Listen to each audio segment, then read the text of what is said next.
संविधान को जलाया किसने था? संविधान, देश के संविधान ने भारत लोकतंत्र बनाया, जलाकर आप किसे संस्कार का परिचय दिए? मैं आपसे जानना चाहता हूं, 53 साल आपने राष्ट्रीय झंडा क्यों नहीं लगाया?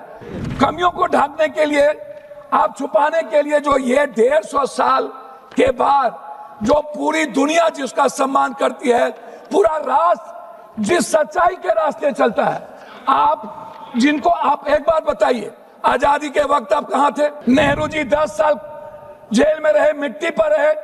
आप आजादी के बाद कहां थे? सुभाष चंद्र बोस हेडक्वार्टर के पास गए। हमेशा ये संघ और इनके नेता, हमेशा इन्होंने अंग्रेजों का सपोर्ट किया। बहुत बहुत धन्यवाद सभापति महोदया जी, मैं धन्यवाद देता हूं। रविन्द्रनाथ टैगोर की एक वाक्य पहले मैं शुरू करता हूं। रविन्द्रनाथ टैगोर ने संकीर्ण राष्ट्रवाद पर सवाल उठाया था। मैडम, मैक नहीं बजा, mic mic mic mic mic on है, आप जल्दी खत्म कीजिए। देशभक्ति को मानवता पर विजय प्राप्त करनी चाहिए। उन्होंने विश्व बंधुत्व पर जोर दिया और प्रसिद्ध रूप से कहा, देशभक्ति हमारा अंतिम आध्यात्मिक आश्रय नहीं हो सकती, मेरी शरण मानवता से है। उन्होंने सच्ची आज़ादी के बारे में सवाल उठाए और पूछा, क्या आप अस्वस्थ हैं? क्या आप स्वतंत्र हैं? क्या आप खुश हैं? और लोगों की सच्ची आज़ादी के लिए संकीर्णता से ऊपर उठने की चुनौती उन्होंने दी। टैगोर की देशभक्ति की दृष्टि जो अमार सोनार बंगला जैसी कविता में दिखाई देती है कि भारत की आध्यात्मिकता, महानता और मानवीय संबंधों पर केंद्रित थी, न कि राजनीति पर। उन्होंने दूसरी बात 100 वर्ष पहले कहा था कि हमें बंगाल का इतिहास सही, अन्यथा बंगाली बच नहीं पाएंगे। बंगाल का इतिहास चाहे जैसा भी लिखा जाए, यह मातृभूमि के लिए एक पुष्पांजलि है। क्या एक गरीब व्यक्ति जो सोना और चांदी इकट्ठा करने में असमर्थ है, उसे जंगली फूलों से मातृभूमि को श्रद्धांजलि नहीं देनी चाहिए? ये बात रविन्द्रनाथ टैगोर ने तीसरी पंक्ति उन्होंने कही थी, शक्ति, बुद्धि और धन मानवता का हिस्सा हो सकता है, लेकिन क्या शांति, सद्भाव और अच्छाई इससे भी उच्चतर हिस्सा नहीं है? इनको समझ में नहीं आएगा मैडम कि राष्ट्रीय गीत हमारे जीवन की संस्कृति है, हमारा संस्कार है, हमारा चरित्र है, हमारा विचार है, हमारे चिंतन में है, हमारे समर्पण में है, आहार व्यवहार खान पान में है, हमारे दायित्व और कर्तव्य की मूल आत्मा है और भावना है। अब ये 150 साल के बाद इस तरह की बात इस सदन में कर रहे हैं, जहां समय, काल, पात्र, टाइम, पर्सन, प्लेस, वे, दुनिया, पूरी वर्ल्ड इकोनॉमी की बात कर रहा है, पानी की बात कर रहा है, हवा की बात कर रहा है, पूरी दुनिया आर्थिक आजादी की बात कर रहा है, हर व्यक्ति की खुशियां की बात कर रहा है। ये हमें संस्कार पढ़ा रहे हैं, कोई संस्कार नहीं है। ये वो लोग हैं मैडम, वंदे मातरम सिर्फ एक चीज नहीं है, वह निभाने की चीज होती है। राष्ट्रीय गीत सम्मान जरूरी है, पर राष्ट्र की समस्या का समाधान, ये बात हम नहीं कह रहे, ये बात रविन्द्रनाथ टैगोर ने कहा था।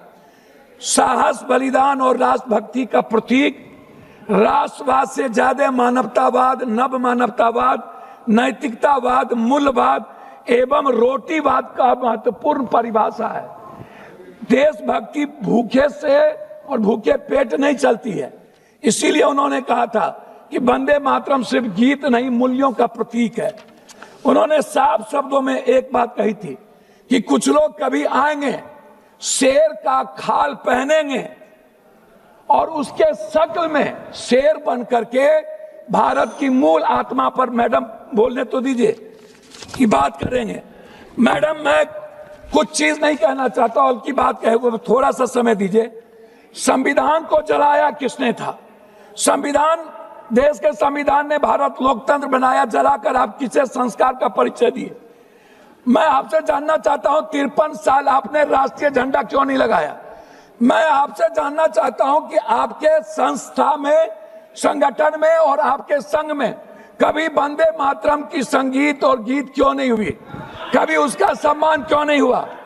मैं लाखों, दूसरी बात मैं आपसे एक बात कहना चाहूंगा, जब पूरा दुनिया, आप जो आज यहाँ अपनी कमियों को ढकने के लिए, मैडम 2-3 कमियों को ढकने के लिए, आप छुपाने के लिए, जो ये 150 साल के बाद जो पूरी दुनिया जिसका सम्मान करती है, पूरा राष्ट्र जिस सच्चाई के रास्ते चलता है, आप जिनको, आप एक बात बताइए, आजादी के वक्त आप कहां थे?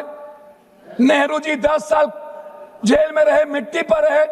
आप आजादी के बाद कहां थे? सुभाष चंद्र बोस हेडगवार के पास गए, हेडगवार ने उन्हें 2 मिनट, हेडगवार जी ने उन्हें लौटा दिया, फिर वो सावरकर के पास गए, फिर उन्होंने लौटा दिया।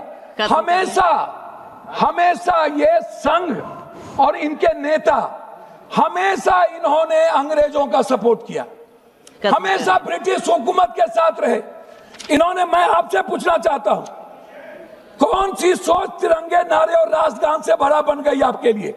मैं आपसे ढोंग के बारे में नहीं पूछूंगा, लेकिन इतना पूछूंगा कि जो जिद, अहंकार और वफादारी आप जिसके लिए कर रहे थे, वो आप बता दीजिए। मैडम, मैं लास्ट आपसे, जब आप कह रहे हैं तो जब बात इलाज कर रहा हूं, हमें आप एक बात बताइए, मोदी जी के भारत की बात ये करते हैं, हम शुरू करते हैं मोदी जी की भारत, खाली 2 मिनट में खत्म कर देंगे।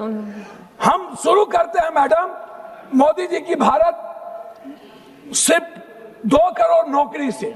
हम शुरू करते हैं जो वर्तमान में आज भारत का हर व्यक्ति बंदी बना हुआ है, करोड़ों लोग।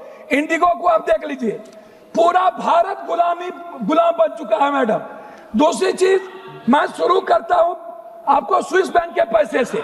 मैडम 2 मिनट, मैं शुरू कर, मैडम 2 मिनट, मैं शुरू करता हूँ स्विस बैंक। 2 मिनट, आपको ज्यादा समय दे चुके। 2 मिनट, मैडम 2 मिनट, मैं शुरू करता हूँ डॉलर से, मैं शुरू करता हूँ नोटबंदी से, खत्म करिए। मैं शुरू करता हूँ जीएसटी से, मैं शुरू करता हूँ शुरू नहीं, खत्म कीजिए। मैं शुरू करता हूँ किसान की आत्महत्या से, मैं शुरू करता हूँ बिहार में आप बुलडोजर चला रहे हो, आप गरीबों पर जुल्म कर रहे हो, आप बात करते हो राष्ट्रवाद की, मानवतावाद आपके जीवन में नहीं है।